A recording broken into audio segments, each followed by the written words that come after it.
ఇప్పుడు ఊళ్ళు తిరుగుతున్నప్పుడు చాలా సంతోషం అవుతుంది. నేను ఆ మధ్యన ఒకసారి ఆ గూడెం మీదకి వెళ్ళి కొండాపూర్ పోయేటప్పుడు ఆ రామరెడ్డిపల్లె మీకెళ్ళి మధ్యలోకి మనం వేసుకున్న రోడ్లకి వెళ్ళి పోయినా.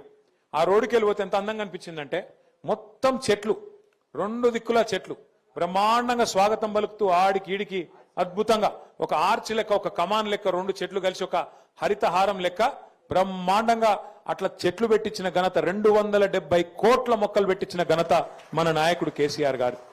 ఊరూరికి చెట్లు పెట్టించుడే కాదు, 85% ఆ మొక్కలు బతకాలే, భవిష్యత్ తరాలకు పనికి రావాలే అని చెప్పి ఊరూరికి ఒక ట్యాంకర్ కొనిచ్చిండు కేసీఆర్ గారు.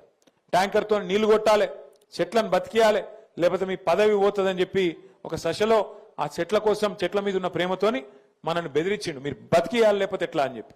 అట్లాగే ఊళ్ళో చెత్త తీయాలి, సాఫ్ ఉండాలి, లేకపోతే రోగాలు వస్తాయి, మన పిల్లలకే గోస అవుతుందని చెప్పి ప్రతి ఊరికి ఒక ట్రాక్టర్, ప్రతి పల్లెకు ఒక ట్రాక్టర్ కొనిచ్చిండు కేసీఆర్ గారు.